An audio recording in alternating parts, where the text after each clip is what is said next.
diving deep into deep conversations, motherfucker. Oh, you just cursed. That offended me. So I'm Sean Kneese, and this is Let's Talk About the Deep Stuff podcast, off the cuff and candid conversations about the big topics in the world, and the deep introspective topics, diving deep into yourself too. And joined with me is my co-host Harrison Storms. Hey guys. And today I wanted to talk about overcoming negative self-talk and developing a better inner monologue and better talking to yourself in a better way, and how that can affect you in a positive way. And as I've mentioned on the show before, I'm someone who's struggled with depression, anxiety. I would say depression has been the more... Well, definitely anxiety affected me more when I was younger, but I feel like that's a different topic. Like, I was afraid to try a lot of new things, do a lot of new things. But on the topic of depression, I feel like, and this was why it was an interesting... Because I met you guys, Harrison and John, who's our other good friend. I met you guys while I was in a pretty low spot, and I was feeling really depressed, and you guys kind of helped me get out of that. And I think I've talked about on the show before, like how, I mean, it's people who haven't been who don't have depression. Like, it's hard for them to understand it from an outside perspective, because to me, it's more than just being sad or like being in a negative mood about something. It's kind of I would describe it as like, you know, when you get a cold or you get the flu or something like that. It's something you kind of have to work through and overcome and understand where it comes from.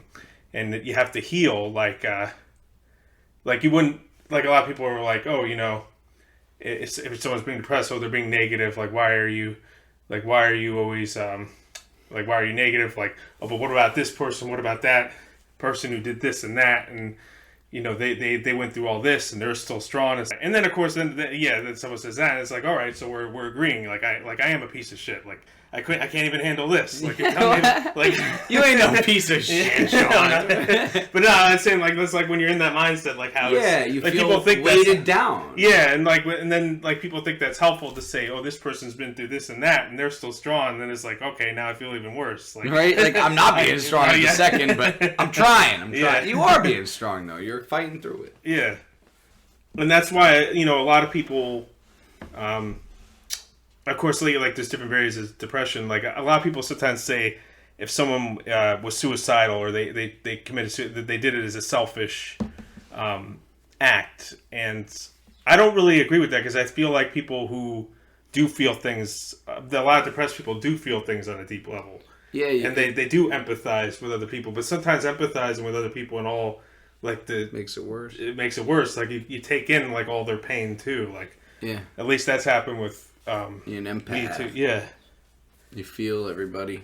When someone's terminally ill and there's a lot of physical pain, and the pain is just so unbearing, they want to leave this world. Like, people don't... I mean, some people condemn it. Like, usually it's like from a religious perspective or whatever, but like, it's because they want to stop the pain. It's not that they're selfish or they don't care about the people around them. It's just the suffering is so great. And I think that that's more where suicidal people are. So I think just telling them they're selfish, I don't think that helps, because, like, they're already in a lot of pain. So it's like, oh, I can't even leave this pain, or I'm being selfish. So it's like, how do I win? Like you don't want to like, I think just like invalidating the person, or like not or condemning them for being or feeling what they're feeling isn't right. I think it's just something you kind of got to listen to. You got to kind of be there for. You got to be there with them while they're going through it, and it's just something they got to work through. And I think just hearing them, and just, like, you know, because it might not, like, maybe someone who doesn't have depression wouldn't understand it, but I think just hearing them and kind of just, like, validating, like, their experience and what they're saying, like, I think that just does, I think that's just, like, a very helpful way to go about it. I don't know if you have anything to add from something I said, or... No, I love what you're saying. Depression is very hard, it seems. And I'm going to be honest, I'm not somebody who gets depression. Like, I've definitely felt that weight. You get sick if you hear a really bad news that you don't want. Yeah. You literally almost get sick, and I think there are ways to deal with it that are better, and there are ways that people deal with it that are bad. Like, a lot of people smoke, drink. Yeah. Well, that's why there's a strong link between, you know, mental health issues and substance abuse, and that's why you see a lot of homeless people are both mentally ill and drug addicts. Yeah. So, yeah. No, and it's interesting because depression, it really is a chemical in your brain, and some people don't get it, some people do. Yeah. I'm happily one of the people who don't, and I've had some of the shittiest things happen to me, and I still just, okay, well, how can I make my situation better? And I work on that, and it's never affected me, but some people have like really bad anxiety and just keep thinking about the big problem at hand, and it's like, no, first you have to look at the problem and solve it. That's how I've always felt, and that's why I feel like I don't get depressed, because right away, if I have an issue, I'm like, boom, boom, boom, let's deal with it. Let's figure it out. Yeah. I don't want to harm anybody, and I don't want to harm myself, so how are we going to work on it? And I guess that's kind of like where my anxiety or OCD kind of plays into it, because I get in like negative thought loops if I do one. I've noticed. Sean. Yeah, you do. Sean likes to reminisce about things he's done and or mistakes he's made, and I'm like, Sean, that happened 2 years ago. It's funny, but I think he's getting over it slowly. Yeah, well, and you guys have definitely helped me through a lot of that too. Well, and you, as you've told me, I've helped you with a lot of stuff. You have. Like, you've got me more on a straight path of like what I want, and I love doing this cast with you. Yeah. I now have a place in Elizabeth I like. I enjoy. Well, I mean, it's not the best, you know. I would like to be able to have friends and family over, which I can't. But whatever. Yeah. And they got some good food. I'm not homeless, you know. Hey. They got some good food in the area and all that too. Exactly. Like, But you have helped me a lot. Thinking more like an adult. That makes sense. Yeah, that's interesting you say that, because like, and sometimes I focus on the ways that maybe ways I'm still immature and like ways I need to mature, but I think in a lot of ways I also sometimes I don't give myself enough credit for like the ways I have matured and the ways I am mature and the things I am doing right too. Yeah. So like some people never look at their flaws and never try to work on those, but I think sometimes I fall into the other extreme of just only focusing on the flaws or what I did wrong, or thinking I'm always wrong in this situation. You know? But the thing is, like, you are not. You're just overthinking. You're overthinking the whole situation at times, and it's like, what? No. Yeah. You didn't do that. Yeah. Like, what? And I think some of that probably is linked to the depression, like the anxiety. You know, it's like, it's just like a way of like, it's sort of a negative filter through seeing the world, like seeing in the worst, like possible way. Like you do one thing that's rude and maybe somebody's mad at you. And with the like with my mind, then it's just like, I fucking did this, and like that means like I was terrible when I did that, and that's why that person hates me, and that's why I'm shitty, and like this and that. You're going off about it now, You're getting in your head about it, you know? It's just like everything leads to another, and when in reality, the person who started off ain't even thinking about the whole situation, you know? Yeah. You're in your head about something that happened. And usually if someone's holding a grudge, it's usually, well, I can understand holding a grudge if you did something really shitty to someone. Like, but it by more than like any ordinary kind of thing. Like if you really like abuse someone when we're like terrible to them and they don't want to forgive you for that, I understand. But like if it's just like a minor thing or something and they're holding a grudge, usually it's just like something about them and their ego and like you don't need to get caught up in that. If you apologize, you say what you have to say, you do what you have to do, then you know you just improve from there. And if they want to hold a grudge, that's more about them. It's up to them. It's up to them to decide if they want you back in their life, or which is annoying and sad, but hey, it's how it goes. Yeah. Me, I like to give people second chances. Like if they're capable of like self-reflecting on their behavior, which I notice sadly a lot of people aren't But yeah, some people just ignore it. Yeah, or like it's like they're protecting their ego. Like a lot of people like. I guess it's kind of a narcissistic tendency that people are just like, oh no, that I can't be wrong in this situation because I need to protect my ego and who I am. But it's like you can still have a strong sense of who you are and be like, man, I messed up. Yeah, yeah. I think that's. I love when people come out and actually apologize, or it's like they're in their head like, oh man, I really did fuck up, like you said. Yeah. Like example, my ex, she has done so much and bitches at everybody, but never said sorry to one of us. Yeah. And it's like, all right, you're gonna say you're texting all of us, blowing us up, thinking we care.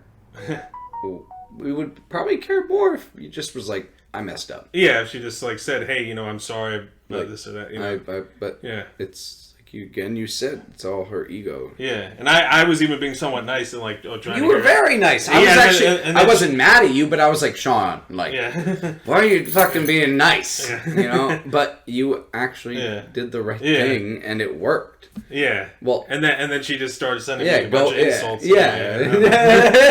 You bigot. Yeah, Sean. Yeah. What the hell? No, screw that, man. We don't need that in our lives. Oh no! I dropped my phone. Yeah, but so that's kind of what I want, and now getting into the next part of this, You're good. Continue. And getting into the next part of this, that's kind of this whole negative thought loops and everything is part of why what drew me to the teachings of Neville Goddard, who I've mentioned, and the writings of James Allen, which is kind of using your thoughts in your mind in a way to kind of, in a more productive way.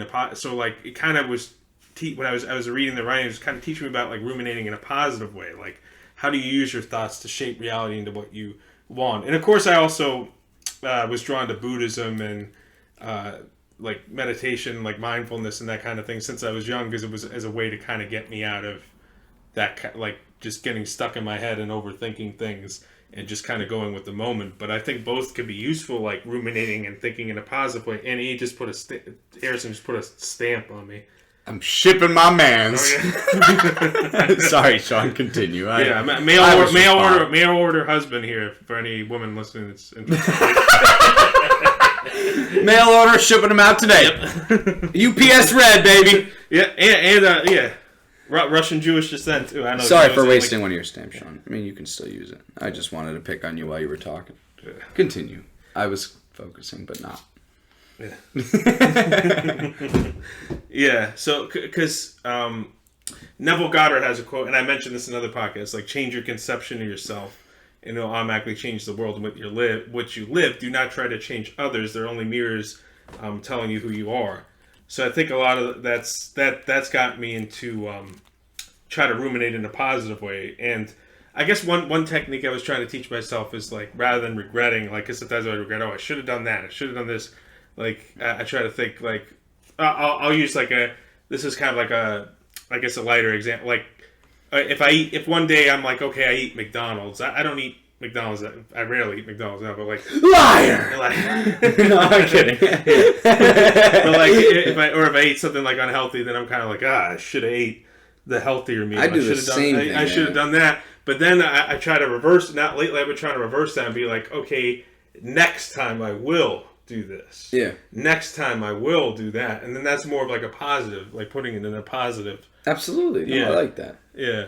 Because there are definitely times where you'll like I'll go out from work and go pick a McDonald's and be like, oh, I'm gonna regret that later. And then the next day you're like, nope, I'm gonna eat a salad. Yeah. You know.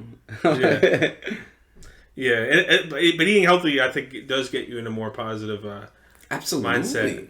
And I think exercise and eating healthy also, like both, are very good with depression and getting yourself out of negative and feeling better about yourself too. Like I know I'm just thinking, like, because you guys both smoke cigarettes and occasionally we're having some drinks or whatever, and like you guys are smoking a cigarette, I'll bum one. I've never been addicted or like what, but like now, like earlier today, I worked out, and I was kind of like, nah, I don't really feel like having a cigarette. Like, Yeah. Because it's like you're in a healthy mindset. You're living healthily. Like you already have that buzz you want from the workout. Yeah. And even just like walking more, especially Dude, in nice I days, love walking and jogging around town because you figure out the area, you see what's going on. Yeah. It really is a natural high. Yeah. You get from working out and just going on a walk. Yeah. All that sun you get if it's a nice day out. And I think that's like people who live in the city probably get more of that. Like I think a lot of people who live in like. Why is it? It's not just the city. Well, no, I mean because people in the city walk more places. Like true. Like I think people. Look, all those buildings block that nice sun on you. Oh yeah. True. But I mean, as far as like walking and like rather than just like driving everywhere. Yeah. True. Yeah. No, walking does relaxes the mind. It's like I would say that's arbitrary. It's all opinion, right? I mean, whatever relaxes you. Yeah. But as long as you to do the things that make you better. Yeah. I think it's the best to stay away from self-harm and depression. Yeah. And ways of looking at like negative experiences in a positive way, or like seeing like how can this make me better? How can this like how what did I learn from this? Like doing this wrong, how am I going to do this right in the future? And lately, like I've also been like when I talk about ruminating positively, I've been thinking like, okay, what is it that excites me in life? And I think that this excites me, like talking about my own things that have helped me and kind of helping others through it, like maybe if other people are in a dark place, helping them get out of that, and also listening to other people and their stories and their experiences and kind of putting that out there too. That's something that really excites me, and that's why I got into podcasting, and that's something I've been focused on, like how do I grow this show, like what do I want to go forward from here, like expanding this, and like I've been more focused on like goals with that recently, and like more goals with which each episode, what kind of goal am I going to have? He trying to expand himself. Yeah. Oh, shit. Yeah. No, Sean, I think you are doing it well. You work hard and you focus on things you like. It's just about staying out of your head. Yeah. You know? Or if you're going to get in your head in a good way, like productive, like, okay, what do I... Yeah, pull yourself together. Don't throw the pieces everywhere. Pick them all up and be like, let's do something with this. Yeah. You know?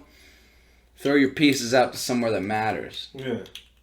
And then having that kind of like being centered in yourself, having that inner thing that doesn't depend on whatever's going on in the outside world or what someone else is thinking or someone else's behavior. Yeah, don't act on other people's thoughts. Be yourself. Do what you want. Yeah. You know, if that's what makes you happy, that's what I've done my entire life. And I felt like if you change for somebody else, that's when you get upset. Yeah. You know, because you feel on the inside that you're not yourself. Yeah. I feel like I did that when I was younger for girls or like in situations where I was in a new relationship, and I would say something to them where it wasn't me. You know, I would tell them I do this. I mean, it's not that I was lying, or I didn't lie about not doing it. It's just it wasn't something I did all the time, or you know, you try to make a false reality, and after I matured, it was just. Oh, wow, I was so stupid when I was little. Yeah. Well, and if you want to develop a real connection with someone, so it's transparency and vulnerability is really the way to go to it, you know. If you're pretending to be some kind of cool person or to impress them, that person isn't really you. So they they'll get to know you. They'll be yourself, and they'll get to know you. And they'll see you're not that, so they're not gonna like stick around that long if they see you're not that. So or they realize you're trying to be it. Yeah. And I don't know. There are so many turns and pulls on this topic with that because the human mind is so unique. So many people do weird things to expand themselves or keep them out of being depressed. When once somebody realizes a lie or something stupid, I feel people they're like, oh man, but those are the liars, you know. Yeah. Like, and I'm saying that because when I was little, I used to do that dumb shit. And like try to impress her. Yeah, try to impress with something I didn't have, you know? Yeah. Which is, you know, it's And once you realize that doesn't work, I feel like you become so much more humble and you learn. And I think vulnerability is like something that's even more expected nowadays. And vulnerability doesn't mean, you're just feeling sorry for yourself or you're being weak. Vulnerability is you're putting out who you are out there.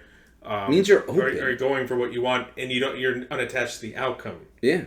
Like, for example, vulnerability is not okay. I'm gonna go out of my way to get this job. It's like I'm gonna go out of my way to get this job, and even if I fail, I'm okay with the failure. I'm willing to take that, or I'm gonna ask this person out because I really I like them and interested in them. And the vulnerability is I'm okay with putting that out there, and whatever the response is, it is I'm okay with that. That's making yourself vulnerable. That's a positive way of making yourself vulnerable. A lot of people think vulnerable is just being weak. But it's it's two different definitions. Vulnerable, I think people relate in a bad way, like you just said, but in reality, you're usually a lot smarter if you're vulnerable because you're willing to take in things and willing to realize, oh shit, I made this mistake. Yeah. How can I overcome it now? And that's what I've been exploring more with this new show. Is my own vulnerability and I've been surprised how many people told me they relate. In the first episode I was talking about some things I've needed to work on and how I've gotten better at them and just being totally honest about it. And so many people told me wow, I related to that. And that newsletter I wrote where I talked about it, so many people were wow, I enjoyed reading it. And I got better responses from that than anything on my old show. Sean, you are a goddamn good writer. I have to tell you that. Some of the things you send me, oh my god, I'm shit.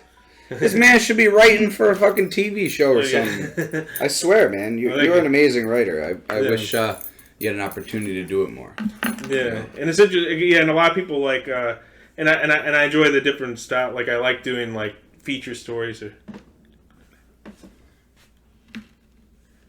I was watching the red. And I like doing feature stories and writing about not nonfiction writing and talk about my own experiences or writing prose poetry, but I also like fiction too and creating characters, creating stories and that as well. I kind of like both. Yeah. Absolutely. No, I and the things you've written and sent to me, you and I. Actually, this is kind of with the topic because, so to say, a cure for depression, right? You're doing something you like. Me and Sean, once Sean helped me out for a while when I was homeless. He brought me in. I stayed here for a while. Every night we would play Skyrim together, and it was the best. Yeah. It's a complete distraction from the chemical that's flowing through your brain, and it lifts you up. That's why people play video games. That's why parents get annoyed because you end up focusing on only that when you're depressed. You pick something that makes you happy to keep you out of depression. So kids go to video games if they're depressed, which isn't a problem. And then they blame the kid for playing video games, but it's why are they absorbing themselves? Yeah, what needs of theirs aren't being met? The kid's 12 years old, but he's depressed. Come on, you can change that. The parents have the power to change that. Okay, and I just remembered. I interviewed somebody on my old podcast. I think it was Joseph. It was a comedian, Joseph Mauricio, on my old podcast. Oh, I think I watched it. Yeah, and he was on our podcast too. The new one too. But he in the old episode on BSing with Sean K, he said I said he was saying about something about parents worried about their kids listening to metal. It's devil music. What? And then he said something but they're listening to that. And they're hating you, so rather than judging them from that, what is it you're not doing right as a parent? What needs are you needing? I don't think listening to metal is even a bad thing. It's not at all. But I'm just saying if they're thinking it's a bad thing, it's Well, it's just a stereotype from their generation. Yeah. Our generation is completely different. Yeah. Well, it's the same thing how rap isn't all just about shooting it. There's a lot of good rap with intelligent lyrics. Oh my it's God. a very diverse genre. Oh my God, rap's insane. Yeah. That's why I actually love rap. It's only when something becomes commercial, it becomes dumbed down and it's just becomes a product that They make it a moneymaker. Yeah. If the more attention to it, the more ads they can put on it, and boom, Yeah. they make millions of dollars. Yeah, and that could be a whole other interesting project. Oh my God. We are so getting out of the topic of depression, but I love this conversation, Sean. And recently, I've already, so getting back to I've listened to the audiobook of this before, now I'm rereading this. It's it's about radical acceptance. It's Harry Potter erotica? No, not Harry Potter. Oh, darn it! But it's sorry. It talks about acceptance. Like acceptance isn't necessarily that you don't want to change something. So if you accept negative parts of yourself, it's not like, okay, this is who I am. But it's more like if you accept it and you don't judge it, then you're more likely to work on it, and you're more likely to get yourself out of that than if you're judging yourself from it. Because then you might not want to look at it. Then you might not want to face it. But if you accept like certain things about yourself, or you accept things about you don't like in the moment, then you can kind of more get out of that. Or also, like if you're able to accept yourself at your worst, then you can be happy. Like then. See, that's the thing. You can only grow from your worst. That's what. I mean, I don't know. I was a dumbass from the age of 17 and on for a while, and now I'm almost 27 years old, and I'm in this stage of my life where I'm like, oh my God, I was so stupid. I just wanted to party, do drugs, fucking go drink. Sadly, I got a DUI, and I mean, it's changed my life. It has. I don't think I would be here with Sean if I didn't get it, because I left school, went to Florida for years, and then now I'm here, chilling with my boys, happy, but it was all big learning experience because I didn't let it all get to me, and I knew I was being stupid.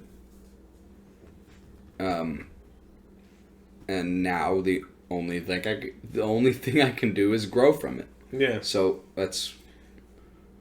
once you realize that, why let depression get to you? It's like, okay, if I better myself, I'll be good. I'll be happy. I'll be clear-minded. Yeah, you should learn, you can look at the mistakes as a gift. Like, oh, now next opportunity, I know what to do different. Everything happens for a reason, is the saying. Yeah. Yeah. And one thing that's good about you, because like I dealt with a lot of people in the past who weren't self-aware. I like that you're, self-aware. I used to have people around me that I couldn't tell them anything, or they I actually had one friend at one point that like, if I told him any kind of criticism, he'd like go psycho and like explode and like just be like, it's and like I remember we're even going to make a joke out of this. In the last episode that you were interrupting a lot. I felt so bad. I'll be on the side. And then when I said like we got to talk about the last podcast, and then you were like, yeah, I know. And before I even said it, you were like, yeah, I know, I interrupted too much. Like, I even said once in the episode, I don't mean to interrupt. Yeah, and then Melanie's like, you're doing it, Harrison. I felt bad. I just get really excited about topics, and I think self-reflection is very important, because the people who do self-reflect are the only ones who grow. Yeah. And I know people, like, they never self-reflect. They're the same person they were, like, 10, 20 years ago. Yeah. Like, yeah. So not only don't they better as people, like, they just live a very dull life. Because you're not learning, you're not growing, you're not hearing, No, you're right. I love that. Well, it's not 40 minutes yet, but I feel like... I loved this episode, yeah. Sean. I think we're good at 30. I think we're good at 30 today. Yeah. I feel like we should end on some kind of note, or what we should... Yeah. I'd love to say, for people who are depressed out there, pick yourself up, gather the pieces that you think are bothering you, and analyze them, look at them, and look at what you can change about it, because it will change your life. You won't get that heavy feeling in the morning when you wake up. You will want to wake up. Yeah. You don't want to sleep 24 hours. To be honest, I know I don't get depressed, but the few times I have, I know if I was like that every day, I wouldn't want to do anything ever. And I'd probably want to fucking jump off a bridge, which and that's do what people, not. Yeah, and that's what people with clinical depression are dealing with. Yeah. It's hard to, Every day, you feel that, you just feel probably 100 pounds heavier. Like, I don't know. And that's people stay strong, my friends. Yeah, and also like finding what gets you out of bed and excites you. And that's like with me, and that's what I'm trying to focus on more. It's like, and go on. No, I said I love that. It's what you need to, what people need to do. And I posted this on. I thought I'd share something I posted on Instagram to kind of close the episode too. I said, you might feel like a failure. You might feel like you're not a good person. I may not know you, but I know you're trying, and I respect you for that. Don't give up. I'm glad you exist. I love that. Yeah. Everyone needs to know that you are cared for somewhere. Yeah. You are. Don't let... I mean, there are, 8 billion people on the planet? So... You can't be liked by all of them. You're going to have your hard times and if you are nobody who's like, if you're going to go out there and be vulnerable, you got to respect that some people won't like you. Because honestly, if everybody likes you, you aren't doing anything important. True. Like, was Martin Luther King liked by everybody? No. I mean, he got shot. I agree with you. Yeah. People, seems like that's the best way social media works, too. There are going to be people who hate you and people who love you. You know, the Kardashians, perfect example. People hate the fucking Kardashians, but there are people who love them and play them daily in their room. You know, it's just like, yeah. It's just I don't know. I don't like the whole.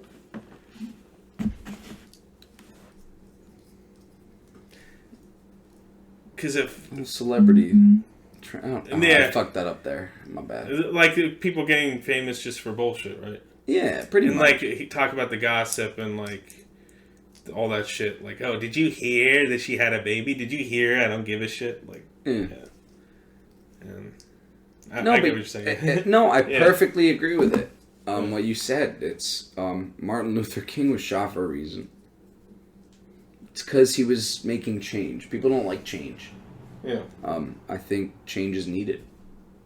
People, hoarders. My lovely parents. My mom likes to keep everything from garbage to fucking pieces of shit in the house. And I'm like, Mom, what are you doing over here? Let's get rid of this thing and get something new. And that's why my Skyrim character sided with the Empire. Because like the Stormcloaks were all about Skyrim. Yeah, he was because the Stormcloaks were all about like staying in the past, like Nords only, even though the Nords weren't even the first. Skyrim, sponsor us. Well, Elder Scrolls. Elder. Yeah. Bethesda. Yeah. Sponsor us, man. We got you guys. Yeah. Make a whole new storyline for the next game. You can release Skyrim again for the millionth time. Release Skyrim again for the millionth time. Let's Talk edition. Oblivion 2.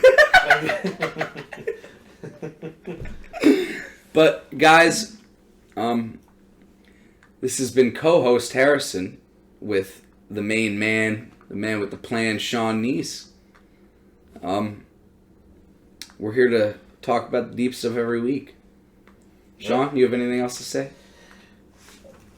Just don't be too hard on yourself, and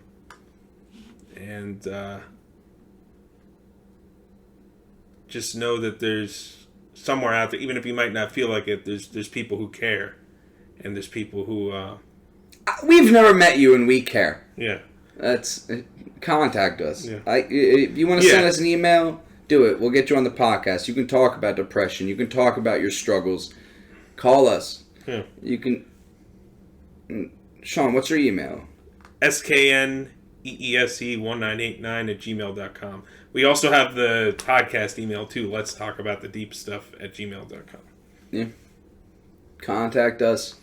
You can even shoot us a text. Contact us at 973-847-4465. We'll get you on. We'd love to talk. We'd love to talk about the deep stuff. I'm hesitant to put my number because I don't want to get a whole bunch of... I don't know who's listening. Like, I don't want...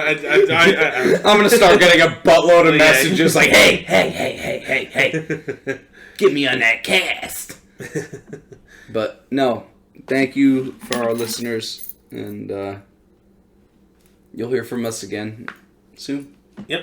And we're just about at 36 minutes. And that's one of my weird numbers. 36, 45, 54. Oh, shit. We got to hang up. We got to hang up. 2 seconds. Oh, shit! Let's talk about the deep stuff. Oh, shit! I'ma bring my own rock. You thought we were done? Yikes!